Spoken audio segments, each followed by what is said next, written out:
capacitance of capacitor between two parallel plates,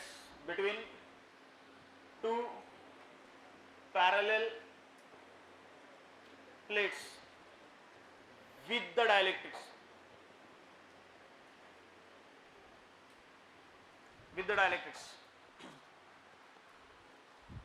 हाँ, फिर से अलर्टनेस क्या होगा, आपको दिखा capacitance of capacitor between two parallel plates, और आपने ये वर्ड को अच्छे से नहीं पढ़ा। ये पूरा का पूरा खेल ये वर्ड के ऊपर डिपेंड करेगा, है ना। यहां पे सिर्फ मैं 3 वर्ड लगा दूं OUT, तो तुम OUT हो जाओगे,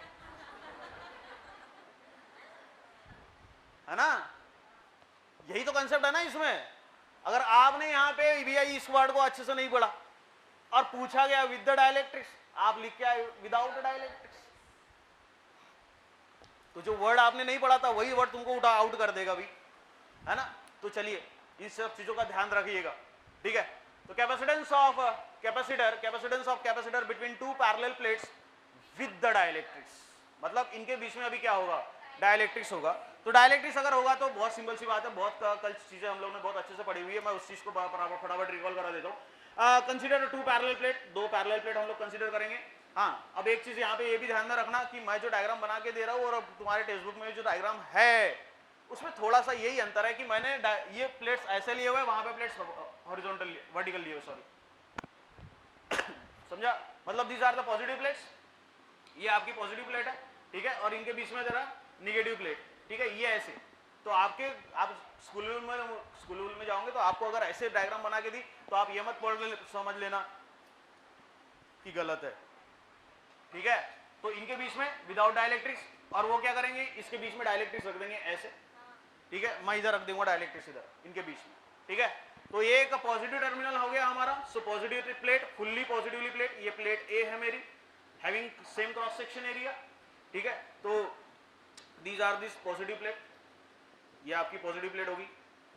डायग्राम बस वही है, बस डायग्राम के बीच में हम लोग डायलेक्ट्रिक्स लगाएंगे और कुछ नहीं करेंगे। ये आपका सेकेंड, दिखाई पड़ रहा है, हाँ छोटा हो गया थोड़ा, हाँ समझ जाएंगे, होशियार हो तुम लोग। प्लेट बी है ना, प्लेट दूसरे वर्ड से, plate A, plate B, cross section area A, cross section area A, ठीक है। और ये मेरी कौन सी प्लेट है, निगेटिव। हाँ चलो इसको किससे कनेक्ट करेंगे हम लोग, बैटरी, इलेक्ट्रिक पोटेंशियल, ये हो गया आपका इलेक्ट्रिक पोटेंशियल, ठीक है। अब इनके बीच में क्या लगाना है मेरे को, डायलेक्ट्रिक्स, क्या लगाना है, चलिए तो इसके बीच में मैं डायलेक्ट्रिक्स लगा देता हूं, है ना।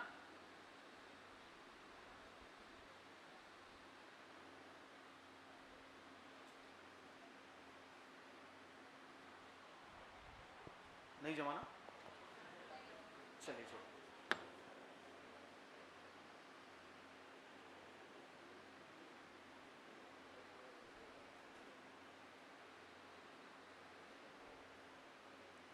ये हो गया आपका डायलेक्ट्रिक्स। तो डायलेक्ट्रिक्स की थिकनेस भी होगी कहीं ना कहीं, है ना। तो इसकी मान के चलिए ये इसकी थिकनेस है। 2 पैरेलल प्लेट का बीच का डिस्टेंस क्या लेते हैं हम लोग, क्या लेते हैं, स्मॉल डी। तो इनके बीच का डिस्टेंस ले ले स्मॉल डी,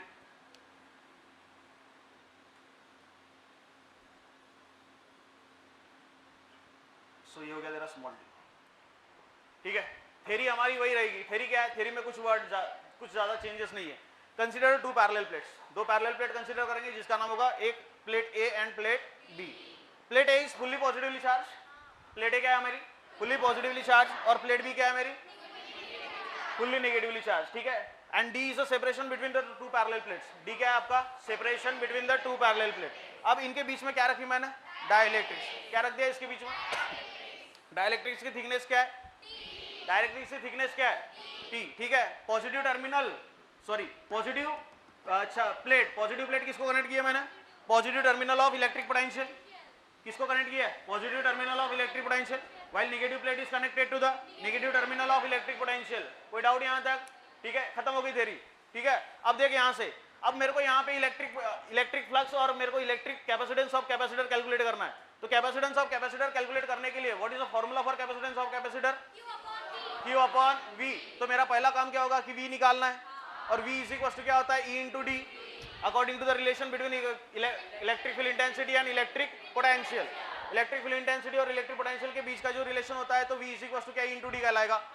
तो उसके लिए मेरे को पहले क्या E निकालना पड़ेगा? अरे E निकालना पड़ेगा क्या? और E किसके बेसिस पे निकलता है? फ्लक्स किसके बेसिस पे निकलता है? चलिए, तो मैं अभी यहाँ पे दो कंडीशन होगी। अब देख, दो कंडीशन कौन सी? अच्छे समझिए इसको कुछ हार्ड नहीं है इसमें। ये डाइलेक्ट्रिक्स है, ये डाइलेक्ट्रिक कांस्टेंट हम लोग के ले लेंगे, डाइलेक्ट्रिक कांस्टेंट क्या लेंगे हम लोग? के। अब देख, ये डी, ये जो पैरेलल प्लेट है, ये पैरेलल प्लेट के बीच में दो मीडियम्स अवेलेबल है अभी, एक एयर मीडियम और एक डाइलेक्ट्रिक्स। दो मीडियम प्रेजेंट है, एक एयर मीडियम और दूसरा डाइलेक्ट्रिक मीडियम। समझ में आ गया? अब देख अच्छे से, मैं क्या कर लेता हूं सबसे पहले, मैं D phi is equal to क्या? ई इंटू डी एस होता है। अरे ई इंटू डी एस होता है। ठीक है, अब अज्यूम करता हूं कि मैं ये जो कैलकुलेशन कर रहा हूं मैं विदाउट डाइलेक्ट्रिक्स के लिए कर रहा हूं, तो मतलब हम लोग डाइलेक्ट्रिक्स को थोड़ी देर के लिए अगर निगलेक्ट कर दे तो मेरा डी फाई, तो ये हो जाएगा ई, तो ये ई हो जाएगा E naught. So where E naught is electric field, ये जो हमारी है इलेक्ट्रिक फील्ड विदाउट डाइलेक्ट्रिक्स के लिए। इलेक्ट्रिक फील्ड किसके लिए? Without dielectric. हम लोग अज्यूम कर रहे हैं कि भैया अगर यहाँ डाइलेक्ट्रिक्स नहीं होता तो मेरा ये इलेक्ट्रिक फील्ड इंटेंसिटी क्या होता? ठीक है, तो क्या होता है हमारा? ई नॉट। या अदरवाइज दूसरी कंडीशन से आप इसको समझ सकते हैं कि इनके बीच में यहाँ पे और यहाँ पे ये दो गैप्स जो बनी है, ये दो गैप्स में इलेक्ट्रिक फील्ड इंटेंसिटी बनेगी विदाउट डाइलेक्ट्रिक्स के लिए। अरे बनेगी क्या? और डाइलेक्ट्रिक्स के लिए कब बनेगी? जब यहां से मैं यहाँ पूरा का पूरा डिस्टेंस ले लूं। अरे समझा गया? ठीक है, ये तो डाइलेक्ट्रिक्स है ना, ये डाइलेक्ट्रिक्स है, तो इसके लिए मेरे को इलेक्ट्रिक फील्ड इंटेंसिटी लेनी पड़ेगी, वो कहलाएगी विद द डाइलेक्ट्रिक्स। और यहाँ क्या एयर मीडियम प्रेजेंट है? अरे दोनों जगह क्या है? तो यहाँ डाइलेक्ट्रिक्स है क्या? तो इलेक्ट्रिक फील्ड इंटेंसिटी क्या विदाउट डाइलेक्ट्रिक्स के लिए होगा वो? ठीक है, चलेगा अभी यहाँ पे। So now again D phi is equal to E naught D S cos theta. तो D phi is equal to E naught D S. समझा? अरे समझा गया? ठीक है, चल टोटल फ्लक्स निकाल दूं, तो phi is equal to line integral of D phi, line integral of, तो again this is phi is equal to line integral of D phi, so it's E naught D S. Clear? E naught बाहर आ जाएगा। ठीक है, so that means phi is equal to E naught line integral of D S. तो यहाँ shock होने की जरूरत बिल्कुल भी नहीं है, तो ये आ गया तेरा ए। क्या आ गया तेरा? ये हम लोग गॉस थ्योरम जानते हैं, तो फाई इज इक्वल टू क्या होता है तेरा? Q upon epsilon not, Q upon, चल देख यहाँ से, तो ई नॉट ए इज, ये देख ये एप्सिलॉन नॉट है, ये ई नॉट है, लिखने में गलती मत करना। ई नॉट की जगह दिखना चाहिए, एप्सिलॉन नॉट की जगह जैसे दिखना चाहिए। ठीक है, तो E इंटू ए क्या बना? Q divided by epsilon not. तो E नॉट क्या हो गया तेरा? Q divided by A into epsilon not. क्या बात समझ में आ गई है? तो ये जो तेरी निकल के आ गई, ये दो गैप्स के लिए निकल के आ गई। सो this is electric field between this to gaps, ये दो गैप्स के लिए है। अब किसके लिए निकालू मैं? डाइलेक्ट्रिक्स के लिए। किस लिए निकालू? चल देख, डाइलेक्ट्रिक्स के लिए, डाइलेक्ट्रिक्स का कांस्टेंट क्या है? के। डाइलेक्ट्रिक का कांस्टेंट क्या है? तो अगेन मैं यहां से डी फाई का फॉर्मूला बना लूं, तो D phi is equal to क्या होगा मेरा? That is E into D S, E into समझा गया? ठीक है, अच्छा ये डाइलेक्ट्रिक है, इसका कांस्टेंट क्या है? डाइलेक्ट्रिक का कांस्टेंट क्या है? तो साथ में क्या यहाँ पे के भी लगाना पड़ेगा, तो साथ में क्या लगाना पड़ेगा?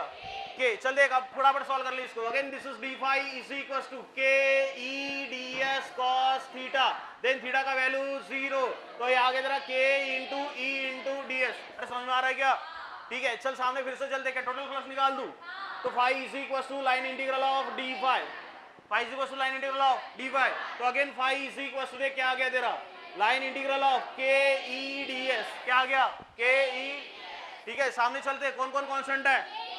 के इंटू ई कांस्टेंट है, ये line integral of D S. तो again phi is equal to K into A. समझा क्या रे?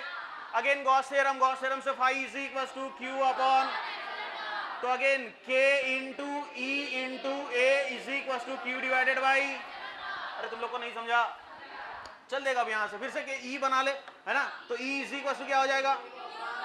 Q divided by K into epsilon not into ये क्या होगी तेरी इलेक्ट्रिक फील्ड इंटेंसिटी, और electric field intensity with the dielectrics, with the, चल सामने चलते हैं। अभी मेरे को क्या निकालना है, इलेक्ट्रिक पोटेंशियल क्या निकालना है?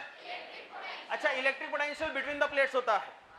इलेक्ट्रिक पोटेंशियल किसके बीच में होता है? Between the plates. अब देख मैं यहां से एक इक्वेशन लिख रहा हूं, ठीक है, बहुत सिंपल सा लॉजिक लगाना है, बहुत छोटी सी मैथमेटिक्स है यहां पर। तो इलेक्ट्रिक फील्ड इंटेंसिटी क्या E is equal to minus dV by dx, अबे यही होता है ना relation between electric field intensity and electric potential. तो यहां इसका मैग्नीट्यूड फॉर्म ले लूं तो क्या क्या V अपॉन D कहलाएगा, V अपॉन, तो यहां से आ गया तेरा V इज इक्वल टू क्या E इंटू डी। ये जनरल फॉर्मूला बना, अब ये तो जनरल फॉर्मूला बना ना। अब ये जब जनरल फॉर्मूला बना है तो यहाँ पे देख मेरे पास में दो मीडियम्स है, एक एयर मीडियम और दूसरा डाइलेक्ट्रिक मीडियम। अच्छे से देखना, electric potential between parallel plates के बीच में होता है, electric potential between parallel plates.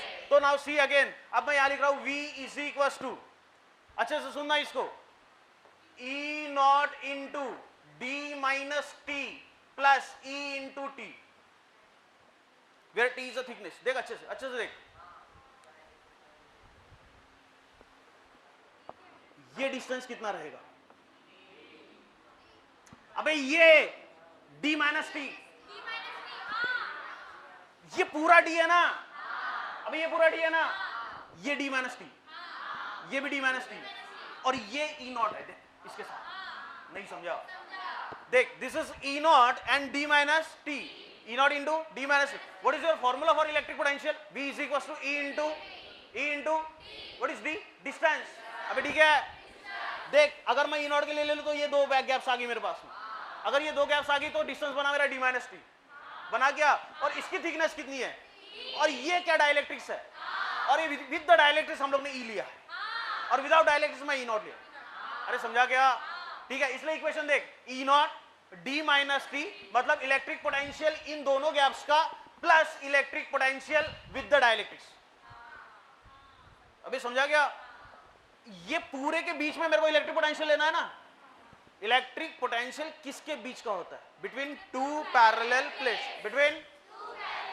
अब यहां पे सिचुएशन क्या है, यहां दो गैप्स बनी हुई है तेरी, ठीक है, अगर यहां दो तेरी गैप्स बनी हुई है तो ये इसके लिए विदाउट डाइलेक्ट्रिक्स का कंसेप्ट लिया जाएगा, मतलब और डिस्टेंस कितना होगा तेरा? D minus T. अबे कितना होगा? तो इलेक्ट्रिक पोटेंशियल बना तेरा V is equal to E not D minus T plus E into T. समझा गया? और ये दोनों का वैल्यू मैं पहले कैलकुलेट कर चुका हूं, देख, ठीक है, मैं यहां पुट कर देता हूं, देख इक्वेशन। तो V is equal to E not का इक्वेशन पुट कर, यहां पे क्या आएगा? Q divided by A epsilon not, Q divided by, देख यहां पे क्या आ गया तेरा? D माइनस टी, क्या आएगा तेरा?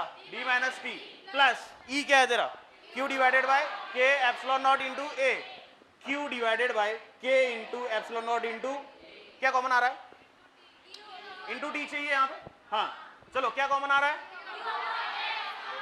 सो V is equal to Q divided by A epsilon not common, देख बचा क्या?